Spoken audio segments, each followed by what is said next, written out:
You always imagine the knife will come at you head-on. An argument, a slammed door, a shouted accusation in the middle of the night. Something explosive, something cinematic. You brace for that. You prepare speeches in your head, maybe even forgiveness. But the real damage comes quietly, offhand. Like a joke no one thinks you'll hear. I was at the mall, one of those aging, beige relics in suburban Reno, with skylights stained by time and escalators that groaned louder than the shoppers. I'd stopped by after work to pick up a new phone charger for Kayla. Hers was frayed again, third one this year, but I didn't complain. I never do. That's the job, right? Quiet, invisible upkeep. They didn't see me. That part matters. She was sitting with her friends at a table near the pretzel stand, laughing like life was clean and light. Her hair tied up, phone in hand, soda sweating beside her. She was animated, that version of her I rarely saw at home. Should have made me smile. That ease, that brightness. Then I heard it. He's just a backup plan. I didn't catch what came before. I didn't need to. The laughter that followed filled in the blanks. One of her friends, the redhead in the crop top, I think snorted. Yeah, I mean, if anything ever happens, at least he's there. Another chimed in. Like a human safety net. More laughter. Cruel not in tone but in ease. They were comfortable. They weren't whispering. They weren't worried I was close. Because in their minds I never was. I stood there behind the faux marble pillar, a plastic bag in one hand, Kayla's charger inside. Listening. That's all I did. Just listened. And I felt it. Not the stab, that would have been easy. Not even a punch to the gut. It was colder than that. Like stepping into a room you paid for and realizing there's no chair with your name on it. Backup plan. She didn't say stepdad. She didn't say Michael. Not even the guy my mom married. She stripped me down to function. Utility. A fallback option. A mechanism for security, not a person. And she meant it. The sickest part? I didn't even flinch. Not externally. I just stood there a minute longer, as if the longer I looked at the side of her face, the one she never showed me at home, I might find something that resembled a daughter. There wasn't. I left before she could spot me, slipped out into the heat like a ghost. I walked past the car, down the lot, and just kept going. I don't remember where. That part's blank. But the sentence stayed. Still does. He's just a backup plan. What does that even mean, really? That I'm the plan if the others fail? If dad doesn't come through? If college isn't paid for? If rent gets tight? If the boyfriend walks out? If the world turns cold? If life becomes a list of needs instead of wants, then, and only then, I'm allowed to exist. I drove home eventually. Didn't mention the mall. Or the charger. Or the conversation. Lauren was in the kitchen, her back to me, talking on the phone with her sister. I watched her from the hallway. The rhythm of her voice, the way she laughed when she thought no one was listening. She didn't ask where I'd been, or why I was late, or why I smelled like asphalt and panic. She never does. Kayla was in her room when I passed it. Music low. Door cracked. She looked up just long enough to glance past me, then back to her screen. I wanted to say something. Not about the mall. Not even about what she said. I wanted to ask, what am I to you, really? Not just when things are smooth, but when they fall apart. Where do I stand when the chips are down? But I didn't, because I already knew the answer. So I made dinner, paid a bill, repaired a cabinet door that had been hanging loose for weeks, said goodnight like I always do, played the role, backup plan. I didn't sleep that night. I sat in the garage, lights off, the hum of the beer fridge the only sound. And I thought about what silence means in a house. Not peace, not respect, just absence. You can be absent even while showing up every day. It's a special kind of erasure, one that's done with a smile and an open door and a thanks when convenient. I thought about the times I stood in front of school stages holding a bouquet for a girl who never looked my way. The years I spent taking on extra shifts so college would be an option. The way Lauren would squeeze my arm when the tuition bills arrived, whispering, "Thank God we have you," like I was an insurance policy that could hear. I thought about holidays. How Kayla would call her dad on speakerphone while I carved the turkey. How she never once asked if I had family or if I missed anyone. I was present but never included. And I wondered, when did I agree to this? To be the net, the cushion, the quiet man in the background who doesn't break, doesn't bleed, doesn't say no. Somewhere along the way I had signed up to be useful. Not loved, not honored, just useful. So that night I decided. No confrontation, no lecture, no boiling over moment with screaming and slammed doors. That would have let them frame me as angry, as irrational, as making things about myself. I wouldn't give them that. Instead, I started erasing myself. One login at a time. I logged into the family budget spreadsheet and removed my access. I stopped forwarding the utility bills. I canceled the duplicate Amazon Prime account I'd been paying for since last Christmas. Then I sat down with a pen and legal pad, not digital, not traceable, and made a list of every single thing my name was attached to. Rent? My name. Car insurance? Me. Streaming services? My cards. Groceries? Me 90% of the time. Tuition? Me. Entirely. Every brick that held their lives together had my fingerprints on it. And yet, in Kayla's eyes, I was a plan B. Fallback. The man who would stay no matter what because, and this was the unspoken rule, I was too weak to leave. But I could. And I would. Not out of anger. That would be too easy to dismiss. No, I would vanish from the structure the way air escapes a room. Slowly, without warning, until they felt the pressure drop and wondered why breathing had become harder. And when they looked for the cause, there'd be nothing left but an empty chair, a disconnected number, and a quiet man they once called backup. Tell me, if you had been in my shoes, standing behind that pillar in that food court, what would you have done? There's a kind of power in silence. Not the dramatic kind they show in movies. Not the tortured silence of a man holding back fury or grief. Not the noble restraint of someone who chooses peace over violence. That's theater. What I'm talking about is quieter, colder, something simpler, absence. Not emotional, not metaphorical. Literal, mechanical absence. That's what I became. After the night I heard Kayla, after she named me a backup plan with all the weight of a joke, I began the slow erasure. Not from memory, from function. First, it was small. I turned off the autopay on the family streaming services. Netflix, Hulu, Spotify, all the little comforts that no one thinks about until they buffer. It wasn't vengeance. I wasn't trying to hurt anyone. I just stopped being the one who remembered. Then the cell phone plan. Kayla's was under my account. Lauren's too. I had set it up years ago when Kayla cracked her screen and her mother asked if we could just add her to mine. It'll be easier that way, she said. And you're already paying for unlimited, right? So I paid. Every month for 5 years I paid. But now, I called the provider, removed both numbers, left mine, left no forwarding information, no notes, just said, please separate my line from this plan. And that was it. The next day, I heard Kayla stomping through the hallway. Mom, my phone's not working. I can't even get a signal. What the hell? Lauren poked her head out of the bedroom. Maybe it's a tower issue? Kayla grunted, stormed back to her room. The problem to her was external, environmental, someone else's fault. Always, but not mine. Not anymore. Next came the finances. I had a separate account, always did. Lauren never asked about it. I was the one who paid the mortgage, the utilities, the food, the gas, the insurance, the school fees, the holidays, the small indulgences that made life bearable. She handled decor, grocery lists, parent-teacher sign-ups. The soft stuff, she called it balance. But balance doesn't mean equality. And when I stopped balancing the books, things got loud. First, I closed the joint checking account, transferred everything that was mine, and a few things that weren't, into my personal savings. I left just enough in the joint to avoid suspicion. No zero, no big red flags, just a slow, inevitable decline. Then I canceled the card Kayla used for food.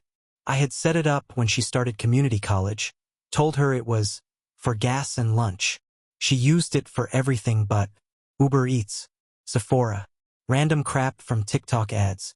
And every time I bit my tongue, I stopped biting, logged in, hit freeze card. That was all it took. No yelling, no tears, just the quiet click of a boundary being drawn. A few days later, I heard her through the wall. Why is my card getting declined? This is so stupid. I smiled without meaning to. Not because I was happy, because I felt something real for the first time in weeks. The sensation of my own limits returning. The border of self-respect reforming around me like old skin. Then I stopped grocery shopping. That one hit harder than I expected. I'd been doing the food runs for years, partly out of habit, partly out of control. I liked knowing what we ate. I liked feeding the house. It gave me a sense of place. But place, I realized, isn't the same as value. So I stopped. The fridge got emptier. Slowly, carton of milk expired. Fruit softened and rotted in the drawer. No one noticed. Lauren mentioned it offhand one night. Didn't you say you'd go shopping this week? I shrugged.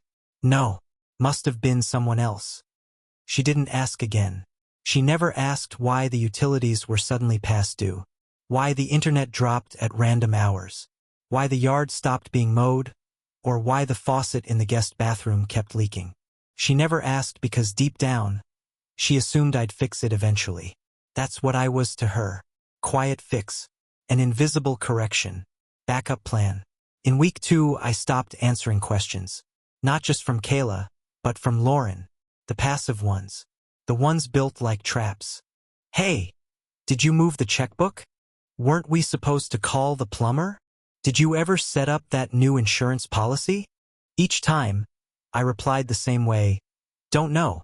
Didn't touch it. The words weren't rude, but the intent was there. A withdrawal. An unraveling. By the end of the 3rd week, I had removed myself from 17 different accounts, logins, and services. Some small, some vital.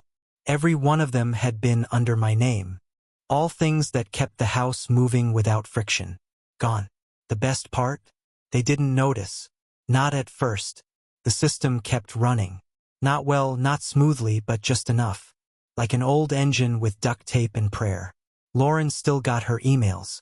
Kayla still posted selfies. Dinner was cooked not by me but by takeout. There were inconveniences, sure. But no one connected the dots. Because no one thought to look for me. That was the moment I knew I had been right all along. I wasn't essential. I was just expected. Expected to show up. Expected to pay. Expected to provide. Expected to fix. And worst of all, expected to accept the role of afterthought with a grateful smile. But I didn't smile anymore. I kept going. Week 4, I removed my name from the lease. That was harder. Took paperwork. A conversation with the landlord. But he knew I was the one who paid on time in full every month. So when I told him I was stepping away, he didn't argue. Just said, "You sure?" and slid the form across the table. I signed it. Then I revoked my cosigner status on Kayla's student loan. Quietly, legally, effectively. That one will take a while to trickle down. But when it does, she'll feel it. Because foundations don't scream when they collapse. They whisper. And by the time you hear the cracks, it's already too late. The most surreal part? No one called me. No one sent a text. Not Kayla. Not Lauren. Not her sister who used to send birthday invites. Not the school, not the dentist, not the bank. They were so used to me being there. They didn't even notice when I wasn't. The quiet became comforting. I came home each night and didn't speak unless spoken to. I made food for myself and no one else. I did laundry in small batches. Stopped folding theirs. Stopped checking for theirs. Just washed my clothes, dried them, and left. Once Kayla asked if I'd seen her hoodie. I looked at her and said, "Nope, it was in the dryer." I knew that, but I wasn't her dad anymore. I wasn't her anything. Week 5 arrived. A month since the mall. Since the food court. Since the sentence that burned its way through me like acid on silk. And the house? Still standing. But weaker. Bills missed. Groceries forgotten. Repairs undone. Appointments unmade. receipts piling on the counter like snow. And no one thought to ask the only question that mattered. Where did he go? Because I hadn't moved out. I hadn't screamed. I hadn't packed a bag or demanded a final reckoning. I was still there, still eating, still sleeping, still occupying space. But I wasn't present. And presence, real presence, is invisible until it's gone. So I waited. I waited to see how long the structure could stand without its foundation. How long they could drift without noticing the hand that held the wheel. 5 weeks. That's how long it took for the edges to fray. The 6th week would show the holes. But in that 5th, final quiet stretch of silence, I knew one thing. You can live without love. You can survive without gratitude. But once you realize they don't see you, really see you, every kindness becomes a lie you told yourself. So I stopped lying. Tell me, have you ever removed yourself from someone's life without leaving the room? It didn't happen all at once. That's what people like to believe, that collapse is loud. That it announces itself with screaming alarms, crashing glass, sparks and smoke. That when something breaks, you know. But the truth is, most things fall apart quietly. You don't hear the weight shift until it's already too late. Week 6 began like any other. I woke before the sun, made coffee for myself only. I used to make enough for Lauren too. I even knew how she liked it. A splash of almond milk, no sugar, 1 ice cube to bring it to temperature. But now, I filled 1 mug, drank it in silence, watched the condensation crawl down the window pane like the house was sweating. It was a Thursday when the first ripple hit. I heard it in Kayla's voice. She was on the phone, pacing the living room in her bare feet. The carpet muted her steps, but not her panic. What do you mean it was returned? Pause. No, I didn't cancel anything. That's not, he wouldn't. Silence. Well, can I pay it again? Like today? More silence. Yeah, okay. I'll call you back. She hung up, sat down, pressed the phone against her forehead, exhaled like someone who'd just realized their parachute had a tear. I didn't say a word. Later that day, I passed by Lauren's laptop. The email tab was open, and I saw it. Just for a second. Payment failed. Please update billing. She clicked out fast, like the problem would disappear if she closed the tab quickly enough. Didn't. By Friday, the mail started arriving heavier. Not in volume, but in weight. Envelopes with red stamps. Overdue notices. Subtle warnings written in polite fonts. The mortgage was still being paid. I made sure of that. I wasn't burning the house down. Just letting the insulation rot. Letting the water leak through the cracks no one patched. The Amazon packages slowed. Kayla asked Lauren if she'd canceled her wishlist orders. Lauren said no.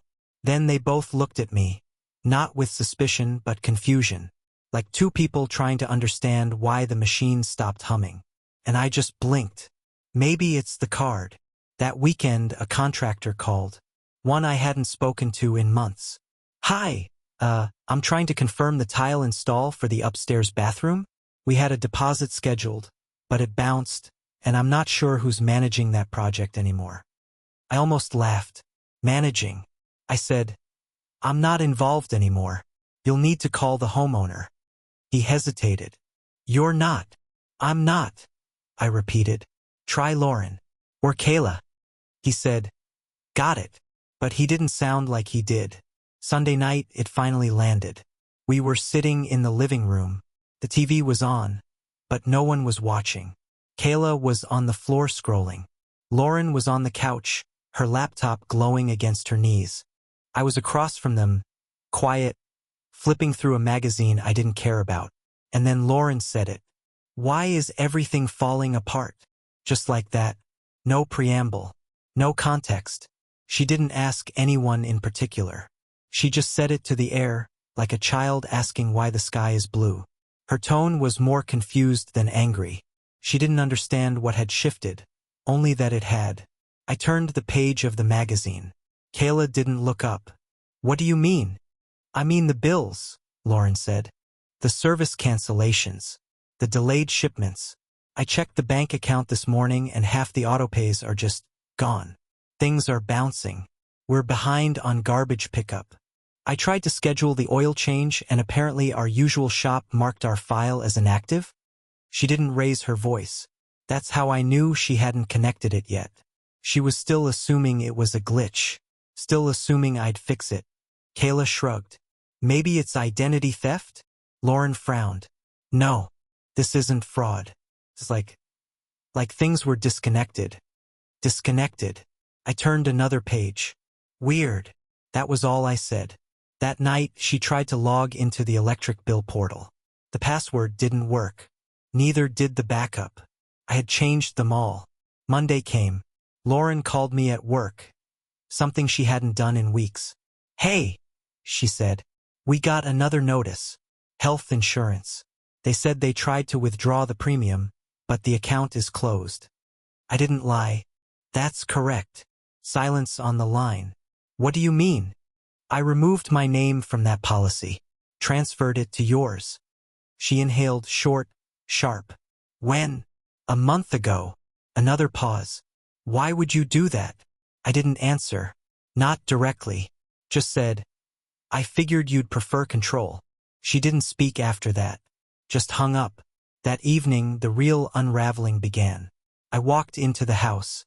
Kayla was in the kitchen, pulling receipts out of her backpack like they were scraps of a broken map. Mom, I don't understand. The bursar's office sent another email. They said my tuition still isn't processed. But I thought it was automatic. Lauren didn't answer. Mom. Lauren blinked. Her face was pale. She had her phone in her hand, the banking app open. Her thumb hovered over the screen like she was afraid to touch it. I watched her. Then I saw it. That moment. The moment it hit. Her eyes moved across the screen. She scrolled down, past the dates, the transactions, the rows of pending charges, past the accounts that used to hum quietly in the background. And then she stopped. There, where it used to be, the column for autopayments. The ones I set up. The ones I maintained. Gone. Just an empty gray space. Like something erased. Like something never there at all. Her lips parted. Michael, she said. Quiet. Where are the payments? I set my bag down slowly. Which ones? She looked up. Her face wasn't angry. It was scared. All of them. I walked to the fridge. Took out a bottle of water. Closed the door with the same care you'd use in a church. And then I said it. I'm not the backup. I was the foundation. I didn't raise my voice. Didn't need to. The silence that followed was heavier than any scream. Kayla's eyes narrowed. What does that mean? I turned to her. Met her gaze. No softness. It means everything that made this house work, tuition, groceries, insurance, power, water, stability, came from me. And you never noticed. Because I wasn't loud. Because I didn't ask for anything back. Lauren whispered, Why now? I smiled. Not kindly. Because I heard what I was. To both of you. Kayla blinked. Confused. What are you talking about? I walked past her. Headed toward the stairs. You'll figure it out. I heard Lauren call my name as I climbed. She didn't follow. Neither did Kayla. Maybe they were finally afraid to find out who they'd been living with all this time. Not the man they thought they could use, but the man who remembered. That night, I lay in bed and felt something strange. Not sadness. Not even rage. Just weight. The weight of 16 years. The weight of giving without receipt. Of holding up a house built on someone else's nostalgia. Now the scaffolding was gone. Let the walls crack. Let the wind blow in. Let them feel what it means to confuse silence with stability. Because silence, I've learned, is not peace. It's the sound of a man withdrawing the pieces of himself you mistook for yours. Tell me, when you realize the only thing holding your life together was someone you never saw, what do you do when they're gone? There's a sound a house makes when it realizes it's hollow. Not a crash. Not a scream. It's more like a pressure shift. A subtle creak in the walls. The kind you only notice when you're finally listening. That night, Lauren didn't sleep. Neither did I. Kayla stayed in her room, door shut, phone buzzing nonstop. I could hear it through the wall, vibration against wood, over and over like a pulse. Messages coming in. Notices. Alerts. the world finally calling her name. Lauren sat at the kitchen table long after midnight, the banking app open on her phone, refreshing it like the numbers might reappear if she stared hard enough. I watched her from the hallway. She didn't see me, or maybe she did but didn't know how to look at me anymore. She whispered to herself, "This doesn't make sense." But it did. It made perfect sense. At 1:13 a.m., she finally spoke out loud. "Michael." I didn't answer right away, not because I was being cruel, because I needed her to feel the silence. The same silence I'd been living in for years. She said my name again, softer this time, like she was afraid it might not work. "What did you do?" I stepped into the kitchen and leaned against the counter. I didn't cross the room. I didn't sit beside her. Distance mattered now. "I stopped," I said, her brow furrowed. "Stopped what?" "Everything." She stared at me, really stared, like she was seeing the outline of a man she'd mistaken for furniture. "You stopped paying the bills?" she asked. "I stopped being invisible," I corrected. She swallowed. Her fingers tightened around the phone. "You can't just disappear like that. This is our life." I nodded. It was. That's when the tears came. Not loud, not dramatic, just a quiet breakdown leaking through the cracks of her composure. "I don't understand," she said. "Why would you do this without saying anything?" I laughed then, a single breath, bitter. Because when I spoke, no one listened. Because when I was present, no one noticed. And because when I finally heard the truth, I realized words were wasted. Her head snapped up. "What truth?"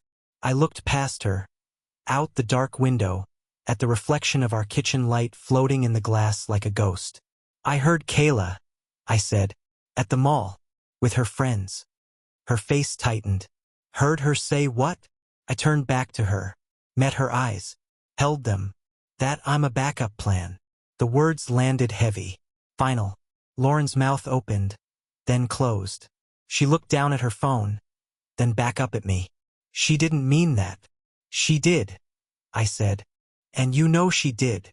Silence stretched between us, thick and suffocating. "She's young," Lauren tried. "Kids say stupid things. She's old enough to know who pays for her life." That was the moment Lauren finally understood. Not just the missing payments, not just the canceled services, but the structure underneath everything, the invisible framework she'd never questioned. Her voice dropped. "You were handling all of it." I nodded. "Always have." Her eyes drifted around the kitchen, the lights, the appliances, the stocked shelves that were already thinning. "And now?" she asked. I shrugged. "Now I'm not." She stood up abruptly, chair scraping against tile, panic finally breaking through her confusion. "This affects all of us," she said. "Kayla's tuition, the insurance, the house." "I know," I said. "That's why I waited." Her head snapped toward me. "Waited for what?" "For you to notice." That hurt her. I could see it. But not enough to stop me. She paced the kitchen, hands in her hair. "You could have talked to me." "I could have," I agreed. "And you could have heard me." But neither of those things ever happened. She stopped pacing, looked at me like I'd slapped her. "That's not fair." "No," I said quietly. "It's accurate." She sank back into the chair, defeated. "So what happens now?" I thought about that. About the years I'd spent holding things together. About the man I'd been reduced to in a food court. "I don't know," I said. "That depends on whether you finally see me, or just miss what I provided." Her eyes filled again. "You were never a backup." I shook my head. "You don't get to rewrite the story once the foundation is gone." From down the hall, Kayla's door opened. She stood there, pale, phone in hand. "Mom," she said. "My portal says I'm at risk of being dropped from my classes." Lauren turned to her, helpless, then looked back at me. And in that moment, that exact, irreversible moment, they both understood the same truth. I wasn't the backup. I was the structure. And without me, everything they took for granted was already collapsing. So tell me, when the people you built your life around finally realize what you were worth, is it too late?